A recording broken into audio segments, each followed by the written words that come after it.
Hello and welcome to ज़रा हट के मुबश्शिर ज़ैदी, ज़रार खोड़ो जो हमारे साथ स्काइप पर हैं, और वसतुल्लाह खान का सलाम कबूल कीजिए।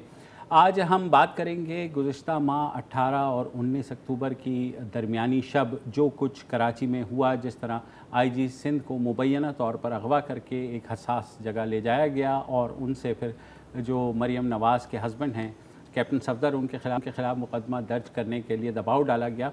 उसकी इंक्वायरी का वादा किया था आर्मी चीफ जनरल बाजवा ने, और वो जो है इंक्वायरी आज मुकम्मल हो गई है। आईएसपीआर की जानिब से जो बयान आया है उसके मुताबिक जो इंक्वायरी है वो मुकम्मल हो चुकी है। इंक्वायरी में ये बात साबित हुई है कि 18 और 19 अक्टूबर की दरमियानी रात रेंजर्स और आईएसआई सेक्टर हेडक्वार्टर के अफसरान ने मज़ार कायद की बेहुरमती के वाक़े के नतीजे में अवामी दबाव की वजह से उन पर फौरी एक्शन लेने के लिए दबाव था। इसी चार्ज्ड माहौल में पुलिस का रद्द-ए-अमल सुस्त पाते हुए इन अफसरान ने ज़रूरत से ज़्यादा हरकत में आने का फ़ैसला किया। इंक्वायरी के मुताबिक ये अफसरान तजर्बेकार थे और उन्हें ऐसे किसी भी गैर ज़रूरी फ़ेल से एहतराज़ करना चाहिए था जिसके बायस रियासत के दो इदारों के दरमियान गलतफ़हमी पैदा हुई। इंक्वायरी की सिफारिशात के नतीजे में ये फ़ैसला किया गया कि इन अफसरान को उनकी हालिया ज़िम्मेदारियों से हटा दिया जाए, सुपुर्दोश कर दिया जाए और मज़ीद महकमा जाती कार्रवाई के लिए GHQ के डिस्पोज़ल पर दे दिया जाए। इनमें जो है जो बड़ा नाम है वो यहाँ के जो सेक्टर कमांडर हैं ब्रिगेडियर हबीब वो हैं, उसके अलावा दो कर्नल्स हैं, एक रेंजर्स के और एक ISI के। अब जब ये रिपोर्ट आई है तो इस रिपोर्ट में बहरहाल उस वाक़े का ज़िक्र नहीं है कि आईजी सिंध के साथ क्या हुआ, उन्हें कैसे ले जाया गया, गलतफहमी का ज़िक्र है। लेकिन क्योंकि हम ये वाक़या पहले भी रिपोर्ट कर चुके हैं तो आईजी सिंध को 19 की अलग सुबह 4 बजे उनके घर पे जा कर के उन्हें ये जगाया गया और उन्हें ले जाया गया ज़बरदस्ती के एक FIR की वो मंजूरी देंगे जो कैप्टन सफदर के ख़िलाफ़ कटेगी। उसके 3 घंटे बाद कैप्टन सफदर जो एक निजी होटल में मरियम नवाज़ के हमरा एक कमरे में थे, वहाँ पुलिस दाखिल हुई। उन्होंने कैप्टन सफदर को गिरफ़्तार किया। चंद घंटे बाद जो है वो उनकी बेल हो गई और यूँ मामला जो है दब गया। कल हमने इस बारे में बात भी की थी कि पुलिस ने इस केस को B क्लास कर दिया है, यानी दाखिल दफ्तर कर दिया है, और कोर्ट को कहा है कि इस केस को ख़त्म किया जाए क्योंकि उनके मुताबिक इस केस का मुद्दई वक़ास अहमद जो कि भांजे हैं PTI के जो रहनुमा हैं हलीम आदिल शेख साहब के, उन्होंने इस केस को परसू ही नहीं किया। और ये बात साबित हुई कि उन्होंने जो इल्ज़ाम लगाए कि मज़ार कायद पर कैप्टन सफदर ने बेहुरमती की और जब उन्होंने उन्हें मना किया तो कैप्टन सफदर ने बकौल वक़ास अहमद साहब के उनको जान से मारने की धमकी दी। जब पुलिस ने इसकी इंक्वायरी की तो पता ये चला कि वक़ास अहमद वहाँ मौजूद ही नहीं थे। पुलिस ने 3 दफ़ा नोटिस भेजे, कॉलें की, मगर वक़ास साहब इस केस को परसू करने के लिए नहीं आए, लिहाजा ये केस अब दाखिल दफ्तर हो गया है। बहुत सी बातें हुई। जो चेयरमैन हैं पाकिस्तान पीपल्स पार्टी, उन्होंने इस इंक्वायरी के नतीजे को वेलकम किया है और कहा है कि बड़ी अच्छी बात है कि इस तरह की फ़ौज ने जो है कार्रवाई की है। ताहम जो दूसरी अपोजिशन जमात है मुस्लिम लीग नून की क़यादत ने इस रिपोर्ट को मुस्तरद कर दिया है। कुछ लोग ये भी सवाल उठा रहे हैं कि क्या इन अफसरान ने अपने तौर पर ये किया या उनको हिदायत जारी की गई थी। कुछ जो हमारी मालूमात हैं वो ये है कि एक फ़ोन ज़रूर आया था सेक्टर कमांडर साहब के पास जिसमें कहा गया था इस्लामाबाद से, जो उनके इमीडिएट सुपरवाइज़र हैं, कि आपने हर हाल में मुकदमा दर्ज करवाना है। उसमें ज़ाहिर है ये नहीं कहा गया था कि आपने आईजी सिंध को जो है ज़बरदस्ती उठा के और उन्हें लेकर आना है, मगर ये ज़रूर कहा गया था कि ये मुकदमा दर्ज हर हाल में होना है। तो आई एम होपिंग कि जब ये इस प्रेस रिलीज़ में ISPR की कहा गया है कि मज़ीद महकमा जाती कार्रवाई होगी तो वो बात भी सामने आएगी कि इस्लामाबाद से किसने, जो इमीडिएट सुपरवाइज़र हैं सेक्टर कमांडर साहब के, वो कौन हैं और उन्होंने जो कॉल की है उसका क्या मकसद था। बहरहाल इस सारे मामले के ऊपर जो धमा चौकड़ी मची गुज़िश्ता 3 हफ़्तों में, वो उसमें ज़ाहिर है पेश जो है वो PTI वाले थे और PTI के सरबराह यानी वज़ीर आज़म इमरान ख़ान साहब से ये गेम शुरू हुई क्योंकि PTI वालों ने बारहा कहा कि ये जो कायद आज़म के मज़ार पर कैप्टन सफदर ने नारे लगाए हैं और ये जो बेहुरमती हुई है उस बारे में जो है कार्रवाई की जाए। उसकी भी हम आपको झलकियाँ दिखाते हैं। मगर जब IG सिंध के अगवा का वाक़या हुआ और उस पर ख़ासा शोर मचा। तो एक चैनल को ARY को इंटरव्यू देते हुए खान साहब ने कहा कि ये तो एक कॉमेडी लग रही है। सुनिए खान साहब। अब सारे वुसत साहब लत्ते ले रहे हैं खान साहब के कि जी आप तो इसे कॉमेडी समझ रहे थे और ये तो सीरियस वाक़या हो गया। कम से कम हमें नहीं लत्ते लेने चाहिए खान साहब के, इसलिए कि खान साहब एक मासूम आदमी हैं और इस इंटरव्यू ने साबित किया कि वो कितने मासूम हैं। पहले तो वो ये पूछ रहे थे अगवा कौन हुआ, हाँ, जो इंटरव्यू लेने वाले थे उनसे। इसका मतलब है कि उन्हें पता भी नहीं था कि वाक़या हुआ क्या है। फिर जाहिर है कि जब उन्हें बताया गया तो उन्होंने कहा ये कॉमेडी है। हो सकता है उनके इल्म में असल हक़ाइक़ ना हो, इसलिए कि और भी मसरूफियात हो सकती हैं, या हो सकता है कि उन्होंने ये मफरूज़ा हो के कि ये तो अपोजिशन वाले चूँकि होते ही झूठे हैं, लिहाजा एक नया ड्रामा उन्होंने कर दिया है। बहैसियत वज़ीर आज़म, आप अगर मुझसे पूछें कि क्या उन्हें ये कहना चाहिए था कि ये कॉमेडी है, तो अगर वो ख़ुद को उस वक्त वज़ीर आज़म समझते तो वज़ीर आज़म चूँकि चीफ़ एग्ज़ेक्टिव होता है मुल्क का, लिहाजा उसे ये जुमला बग़ैर तमाम हालात जाने बग़ैर नहीं कहना चाहिए था। मनसब का तकाज़ा ये है। जो इदारे हैं रेंजर्स और ISI बराह रास्त वो तो वज़ीर आज़म को ही रिपोर्ट करते हैं, यानी वफाकी हुकूमत को। और यस, इन थ्योरी यस, बिल्कुल ऐसा ही है। तो इसीलिए मेरे ज़हन में ये सवाल भी है कि चले तो फिर इन्हें GHQ वापस क्यों बुलाया गया है। हालांकि एक वजारत दाखिला के मातहत इदारा है रेंजर्स बज़ाहिर, और एक प्राइम मिनिस्टर हाउस को रिपोर्ट करता है, तो ये भी लेकिन ये एक मामूली सी बात है। अच्छा, मसला ये है कि ये जो आपने ISPR का हवाला दिया कि जी उन्होंने अवामी दबाव के तहत किया ये। अब अवामी दबाव जो है वो जो अपने अली जैदी साहब जी उनकी शक्ल में तो मुझे मालूम है। अगर आप चाहें तो अवामी दबाव जो है थोड़ा सा सुना दें। ये सुबह होने से पहले FIR रजिस्टर होनी चाहिए, वरना मैं कैबिनेट में जाके अगली कैबिनेट मीटिंग को मैं उठाऊंगा आपको OSD बनाने के लिए, मैं उठाऊंगा। और फिर अवामी दबाव सूबा सिंध के जो PTI के रहनुमा है हलीम आदिल शेख जी, उन्होंने जिस तरह थाने में जाके धरना दिया और कहा कि जी FIR हर सूरत में होगी इसकी। अच्छा, ये एक अवामी दबाव की शक्ल है। अच्छा, अब मसला ये है कि अब जबकि फ़ौज की इंक्वायरी सामने आ गई है और तकरीबन दूध का दूध हो गया है, कौन से कैरेक्टर ने क्या किया सब सामने आ गया है, अब भी PTI की जो हुकूमत है वो अपने मौक़िफ़ पे डटी हुई है।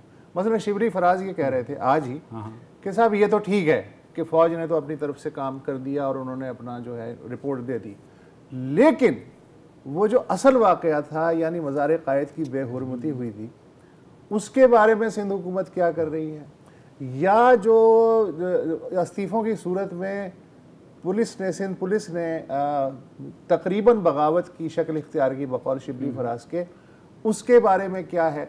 अब मसला ये है कि मज़ार क़ायद पे ये साबित ही अगर नहीं हुआ और आप ही लोगों के जोर देने के बावजूद, वो जो क्या नाम था उनका, वकास साहब ही जब पतली गली से नीवे होके निकल गए, तो उसके बाद भी अगर आप ये डिमांड कर रहे हैं, GHQ को रिपोर्ट आने के बाद भी अगर ये डिमांड आप कर रहे हैं कि जनाब असल वाक़े का क्या हुआ, तो असल वाक़या तो भैया हुआ ही नहीं था। तो यहाँ अब वज़ीर आज़म में इतना बड़ा दिल होना चाहिए, या अगर उनके कि वो ये कहें कि साहब मुझे पूरे वाक़े का नहीं पता था इसलिए मैंने उसे कॉमेडी कह दिया, जो कि अब ब्लैक कॉमेडी साबित हो रही है, या फिर उसके बाद किसी वज़ीर को कहना चाहिए था कि जी हम अपने तौर पे जो समझे थे असल में वाक़या नहीं था, अब हम इसको नए सम से देखते हैं। तो अपोजिशन और हुकूमत में अगर कोई बुनियादी फ़र्क छोटा सा भी है तो वो मुझे इस वक्त नज़र नहीं आ रहा, कानों के कच्चे। ज़रार से भी पूछ लेते हैं। ज़रार, हाँ जी, थैंक यू। आपने किंग माइडस की कहानी तो पढ़ी होगी, सुनी होगी ना? बिल्कुल। किंग माइडस, अगर किसी को नहीं पता मैं एक दो थोड़ा सा दोहरा देता हूँ। एक बादशाह की कहानी है और उसको सोने का बड़ा शौक था। सोने मतलब बिस्तर पे सोने नहीं, सोना चांदी वाला सोना। और वो जिस चीज को भी हाथ लगाता था ना वो सोने बन जाती थी। तो बड़ा मसला हुआ भाई को, क्योंकि खाना भी खाने गया तो वो भी सोना बन गया, so on and so forth. ये जो है ना जिनकी आपने अभी सब लोग जिनका आपने जिक्र किया है, इनके पास भी माइडस टच है, लेकिन थोड़ा रिवर्स गियर में, कि वो सोने को भी हाथ लगाए ना तो बदकिस्मती से वो कचरा बन जाता है, मिट्टी बन जाती है। जहां तक अब हमने वजीर आजम का शॉट चलाया, उसके बाद वैसे अली जैदी और इन लोगों के शॉट की जरूरत ही नहीं है हमें, और वैसे भी वो आईजी सिंध पर बात नहीं कर रहे थे, वो मेन केस पर बात कर रहे थे अपनी जगह। जो बात वजीर आजम साहब ने की है इस स्पीच में, इस इंटरव्यू में, इनफैक्ट मैं इसको स्पीच ही कह सकता हूं, क्योंकि इंटरव्यूअर और इंटरव्यूई दोनों एक ही बात कर रहे हैं, तो ये इंटरव्यू नहीं हुआ। ये ऐसे है कि जैसे मैं एक आईने के सामने खड़े होकर अपने आप से बातें करूं कि यार तुम कितने अच्छे लग रहे हो, फिर मैं जवाब दूंगा वाकई मैं बिल्कुल बहुत अच्छा लग रहा हूं, ये ऐसा था। आम जो बातें की वो 100% दुरुस्त हैं, ये एक कॉमेडी ही है, सिर्फ फर्क ये है कि अब हंसी नहीं आती इसको देख के ना, अब रोना आता है। क्योंकि इतने ओन गोल हो गए हैं अनफॉर्चुनेटली, इतनी बेशर्मी के साथ। और ये मैं सिर्फ हुकूमत की बात नहीं कर रहा, आप हमारे अपने एंकर साथियों को देखिए, क्लियरली फेड इंफॉर्मेशन, जो इंफॉर्मेशन आपके पास है ही नहीं, आपको अगर नहीं पता कि हकीकत क्या है तो फिर आप कह दें कि आपको नहीं पता कि हकीकत क्या है, लेकिन नहीं, इन्होंने स्पिन करना है, और इन्होंने इनफैक्ट स्पिन किया, मैं डायरेक्टली बोल देता हूँ, झूठ बोलना है ऑन एयर आकर अपने ऑडियंस के साथ। अच्छा ज़रार सॉरी, हमें वक्फा लेना है, लेकिन क्योंकि आपको 35 साल का सहाफ़त का तजर्बा नहीं है, तहकीकाती सहाफ़त का, इन्वेस्टिगेटिव जर्नलिज्म का, लिहाजा आप ये बात नहीं समझेंगे, आपको ब्रेक के बाद समझाएंगे। ये इशारा किसकी तरफ है?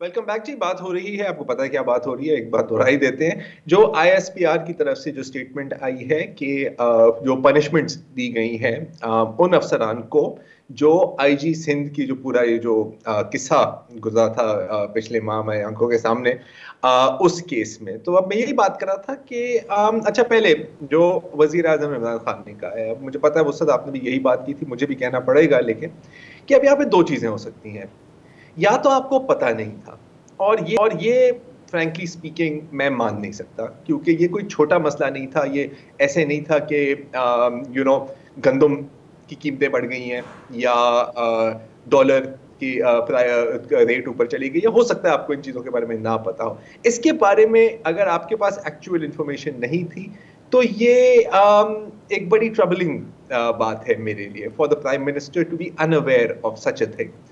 दूसरी चीज, अगर पता था और फिर भी आप इसको ना सिर्फ डाउन प्ले कर रहे हैं बल्कि इसका एक मजाक बना रहे हैं, then that is quite a shameful thing to do मेरी नजर में। अब इससे आगे बढ़ते हैं।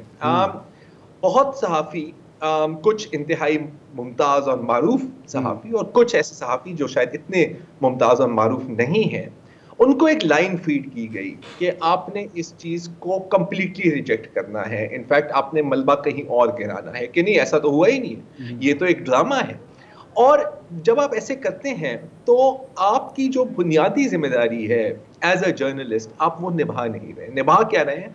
आप उसको तबाह कर रहे हैं। और इसके साथ साथ देखें, और ये चीज वज़रा पर भी जाती है, ये हुकूमत के तर्जुमानों पर भी जाती है, जो आज भी घुमाने की कोशिश कर रहे हैं, स्पिन करने की कोशिश कर रहे हैं, एक क्लियर एस्टैब्लिश्ड फैक्ट को किसी और डायरेक्शन में मूव करने की कोशिश कर रहे हैं कि जी इक्तिदार आता है और जाता है, पावर कम्स पावर गोज, बचती क्या है लॉन्ग रन में? आपकी अपनी क्रेडिबिलिटी। तो एक ओहदे के पीछे या कुछ फेवर्स के पीछे, और यहाँ मैं अपने कुछ जर्नलिस्टिक भाइयों और बहनों की तरफ इशारा है मेरा, आप अपनी पूरी क्रेडिबिलिटी को इस तरह नीलाम ना करें, मतलब, और अगर बिकना है तो यार इतने सस्ते में ना बिको, बड़ी शर्म की बात है। अच्छा, मैं यहाँ एक जो है ना, जैसे ज़रार ने अभी कहा कि जी अफसरान को पनिश किया गया है, थोड़ा सा मुझे इसमें रिजर्वेशन है, इसलिए कि जो ISPR का जो प्रेस रिलीज है उससे ये साबित नहीं हो रहा, ये तो साबित हो रहा है कि मौजूदा जिम्मेदारियां उनसे ले ली गई हैं और उन्हें GHQ पनिश का सही नहीं, लेकिन क्या पनिश किया गया है या फर्दर कार्रवाई किसी कोर्ट मार्शल की सूरत में या किसी और सूरत में अभी होना बाकी है, ये हमें इल्म नहीं है। हाँ, लेकिन क्योंकि ये कह रहे हैं इंक्वायरी कंप्लीट हो गई है और महकमा जाती कार्रवाई होगी तो गोइंग फॉरवर्ड हो सकता है। मुझे अगर coming back to the inquiry, मुझे जो इतराज़ है कि जे इसमें जो कहा गया है ज़रा के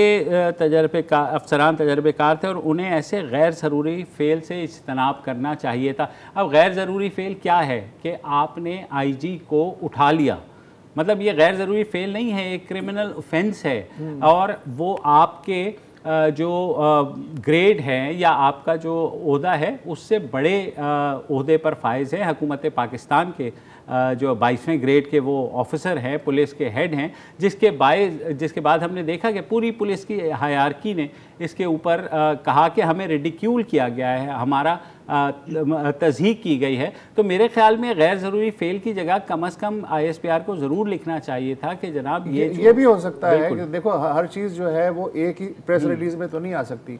हमें उम्मीद करनी चाहिए कि कोर्ट ऑफ इंक्वायरी के बाद अगर फ़र्ज़ करें कोर्ट मार्शल की कोई सूरत बनती है तो ये तमाम सवालात उसमें एड्रेस करने की कोशिश की जाए। बिल्कुल।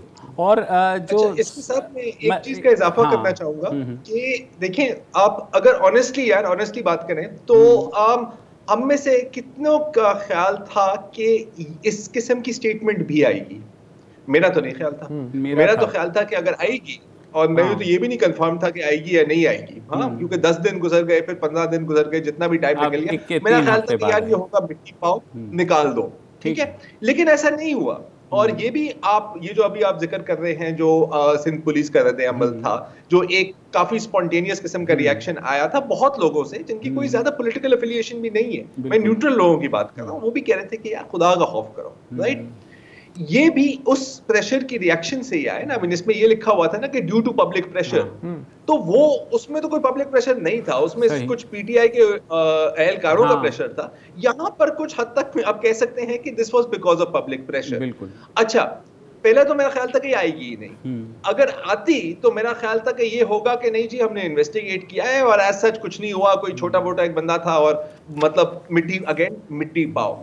अगर ये भी चीज आई है ना जी, regardless of how this turns out, Pakistan की तारीख के कॉन्टेक्स्ट में, मैं ये नहीं कह रहा, मैं कोई स्विट्जरलैंड या यूएस की बात नहीं कर रहा, मैं पाकिस्तान की बात कर रहा हूँ। पाकिस्तान की तारीख के कॉन्टेक्स्ट में भी ये एक बहुत सिग्निफिकेंट चीज है। क्या हर एक बंदा इससे मुतमईन होगा? क्या हर एक बंदा इससे खुश होगा? हरगिज नहीं। पाकिस्तान मुस्लिम लीग की क़यादत ने तो इसको रिजेक्ट ही किया है ना जरा।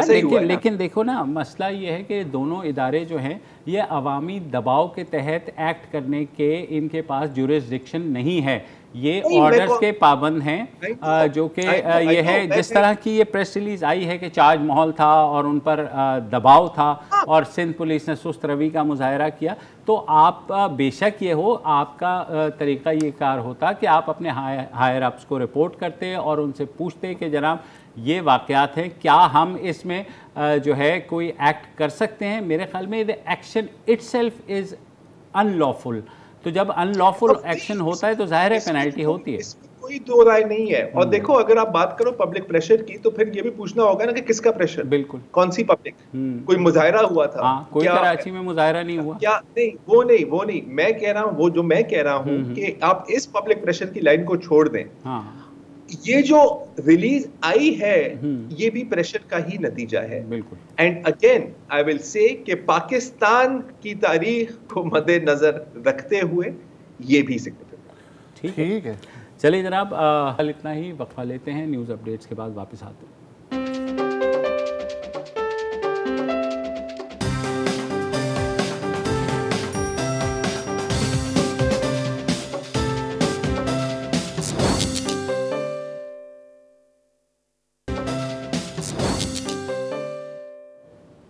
Welcome back. गुज़िश्ता इतवार यानी परसों एक वाक़या हुआ पेशावर में, जहां एक 82 साला अहमदी शख्स है महबूब अहमद, उनको गोली मारकर जाँ भाग कर दिया गया। वो एक बस टर्मिनल पर खड़े हुए थे, अपनी बेटी से मिलकर वापस जा रहे थे जब ये वाक़या हुआ। ये पहला वाक़या नहीं है, गुज़िश्ता 5 माह में कम से कम 10 वाक़यात हो चुके हैं जिसमें 3 अहमदी जो हैं अक़ीदे से ताल्लुक़ रखने वाले अशख़ास, उनको कत्ल किया गया है। एक वाक़या गुज़िश्ता माह हुआ था जब एक प्रोफेसर ज़ूलॉजी के नईमुद्दीन अहमद, उनको टारगेट किया गया। सितंबर में एक मेडिकल स्टोर के मालिक थे फ़याज़ अहमद साहब, उनको टारगेट किया गया। और जुलाई में एक बड़ा मशहूर वाक़या हुआ मेडिकल कॉम्प्लेक्स में, जहाँ एक शख्स जो कि अहमदी नहीं था उसको भी अहमदी कहकर अदालत में मारा गया। और इन सब वाक़यात के अलावा 3 और 4 कातलाना हमले भी हुए जो अहमदी अक़ीदे के लोग हैं पेशावर में। इस सारी सूरत हाल पर बार बार बात हो रही है कि वाक़यात रुक क्यों नहीं रहे। तो हमने कोशिश की ये जानने की जो पुलिस के SSP ऑपरेशंस हैं पेशावर के कैप्टन रिटायर्ड मंसूर अमान साहब के, उनसे पूछें कि ये वाक़यात क्या इसके पीछे कोई गैंग मुलव्वस है या आपने कोई तफ्तीश की। तो सुनिए उनका क्या कहना था। देखें जी, एक तो हमारा एक कोर्ट मर्डर केस है जो कि वो है, और उसमें ये है कि हमने जो फैसिलिटेटर्स थे वो पूरा जो ग्रो था उसको बस्ट किया।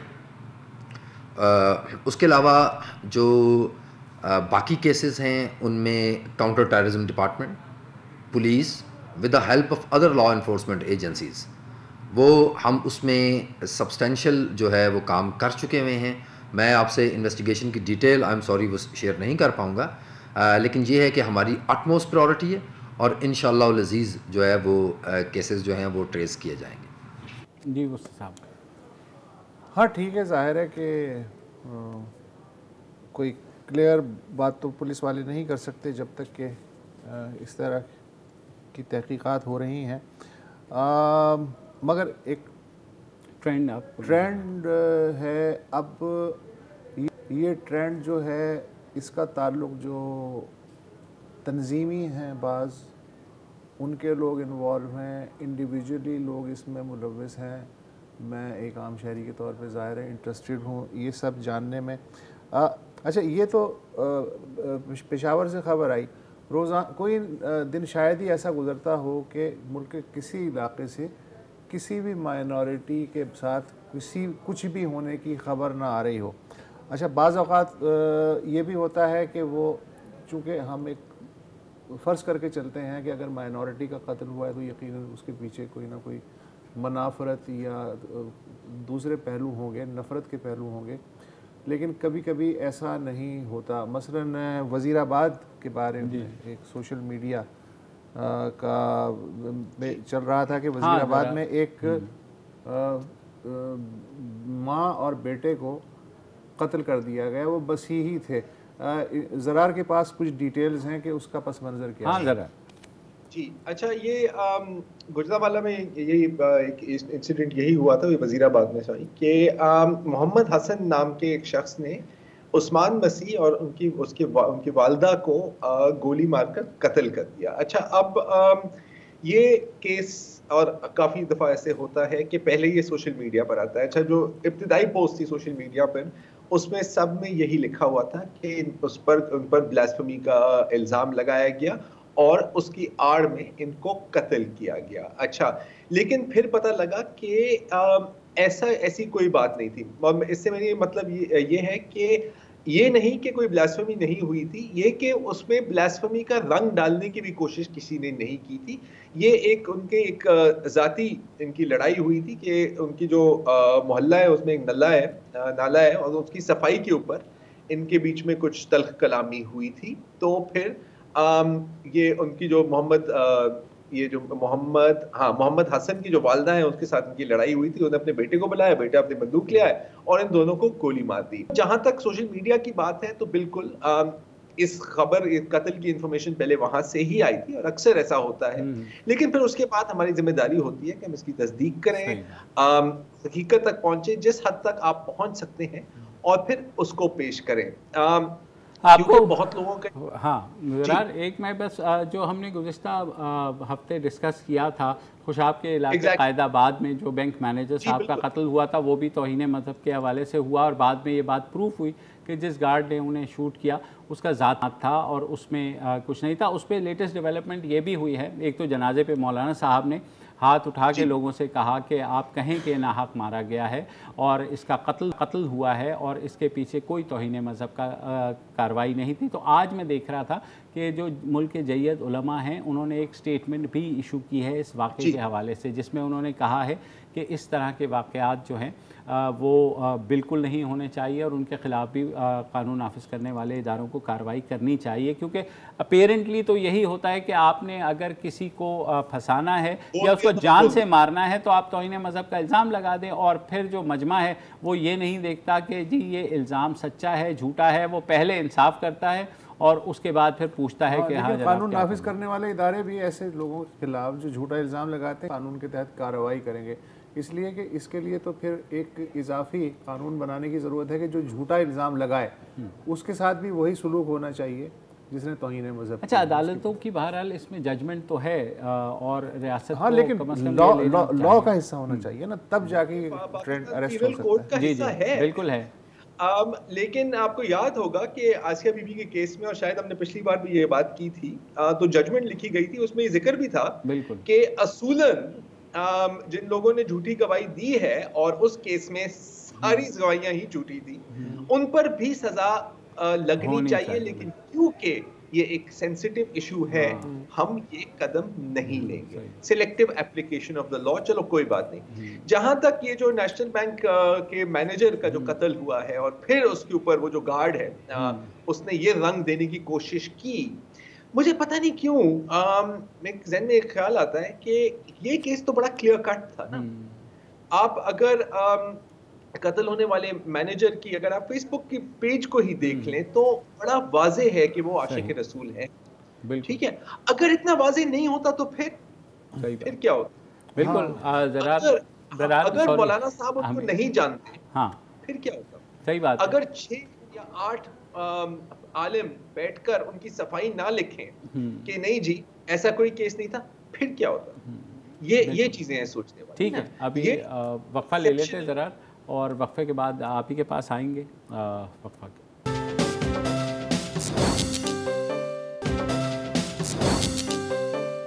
Welcome back.